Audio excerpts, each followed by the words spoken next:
بہت سے مرحلے ایسے آتے ہیں جب ہم نے کوئی فیصلہ کرنا ہوتا ہے اور اس فیصلے میں ہمارے سامنے کئی آپشنز ہوتے ہیں اور یہ دشوار ہو رہا ہوتا ہے کہ ان کئی راہوں میں سے کون سی راہ اختیار کی جائے جو ہمارے حق میں بہت بہتر ہو۔ شریعت نے اس موقع پر جب انسان اس تذبذب یا دو دلی کا شکار ہو اس کو ایک راہ سجھائی ہے اور اس کو بتایا ہے کہ اگر تم اس طریقے کے ساتھ اپنا فیصلہ کرو گے اور فیصلے سے پہلے یہ دو کام کر لو گے تو تم اس فیصلے کے بعد نادم نہیں ہوگے اور اس پر تمہیں افسوس نہیں ہوگا۔ مگر وہ دو کام کون سے ہیں جو کسی بھی فیصلہ کرنے سے پہلے بہت اہمیت رکھتے ہیں اور اس کو کرنے کے بعد انسان جس طرف بھی جاتا ہے اس میں اس کے لیے خیر لکھ دی جاتی ہے؟ اس میں پہلی چیز استخارہ ہے۔ استخارہ عربی زبان کا لفظ ہے اور اس کا مطلب ہے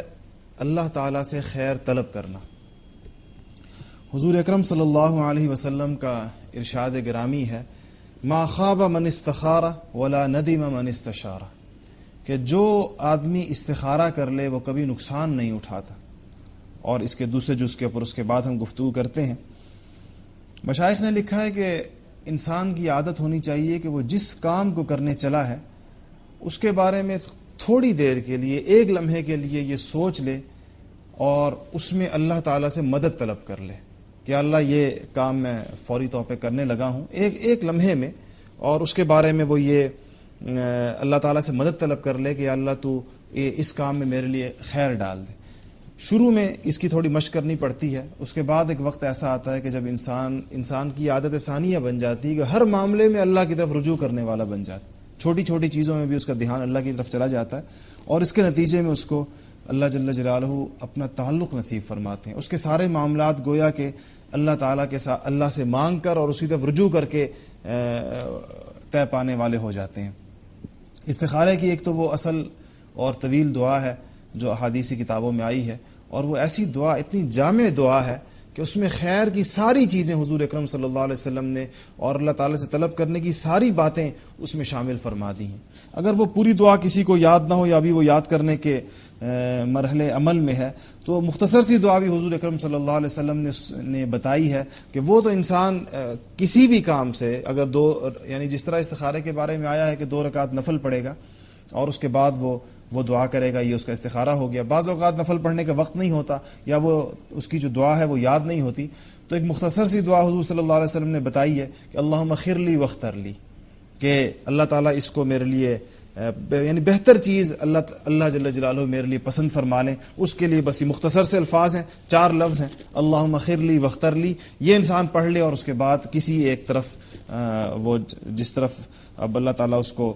رہنمائی دیں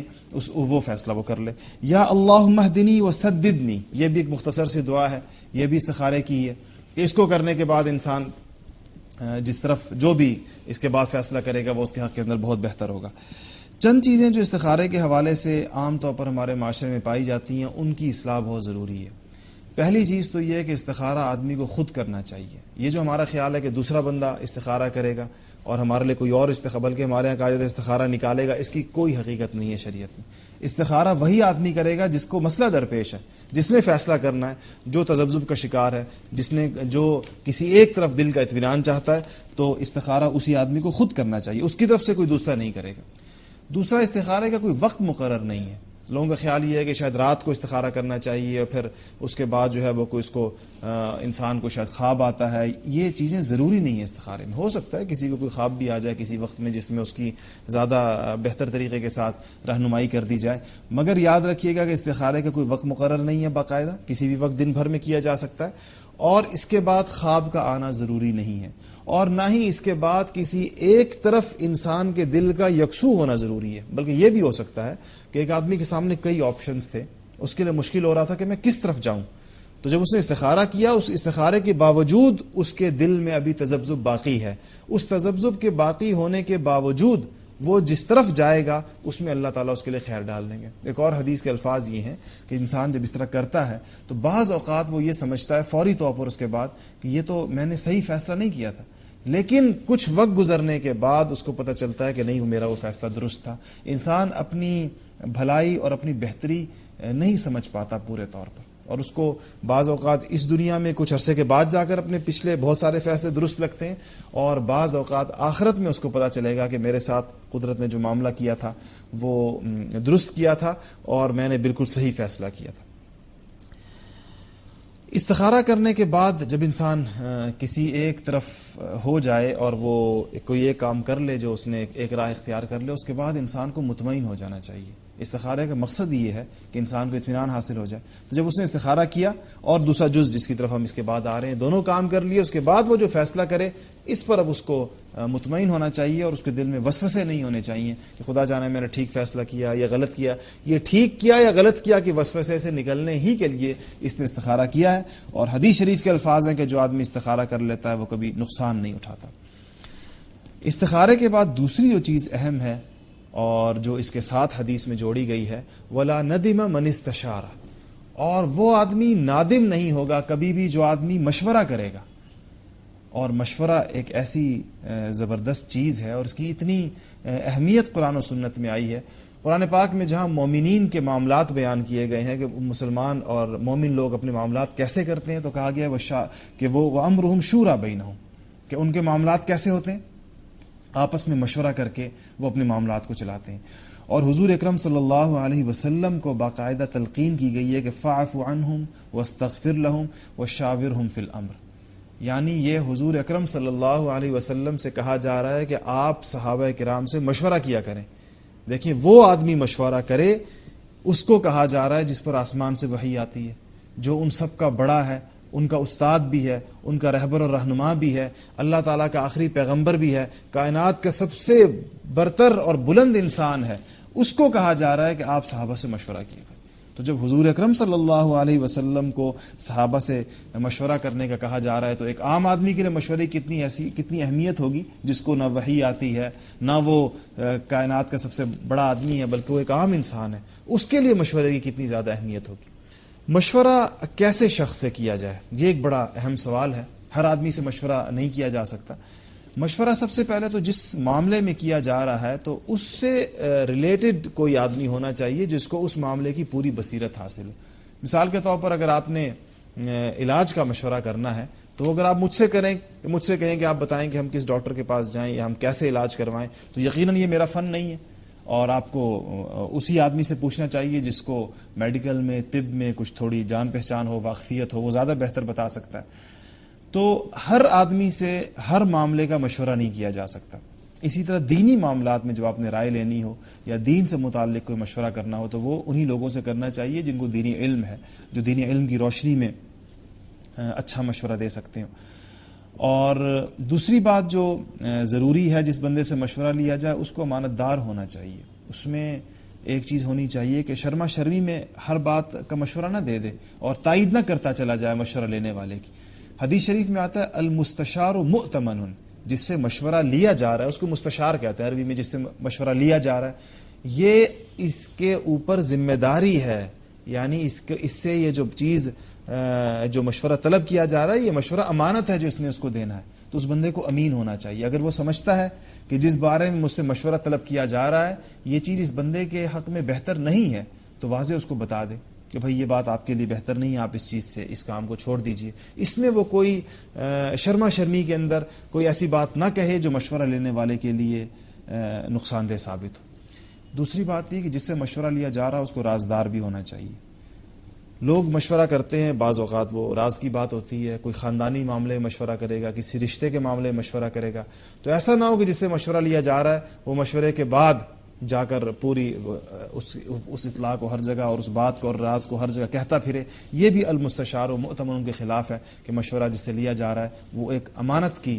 پوزیشن کے اوپر ہوتا ہے، یہ بات اس کے خلاف ہے۔ اس کو اس کی بات کو، اس کے جس بارے میں اس نے رائے طلب کی ہے اس کو اپنے تک محدود رکھنا چاہیے۔ اس نے اس کو امین سمجھ کر اس سے بات کی ہے، اس کو اجازت نہیں ہے کہ اس بات کو آگے چلائے۔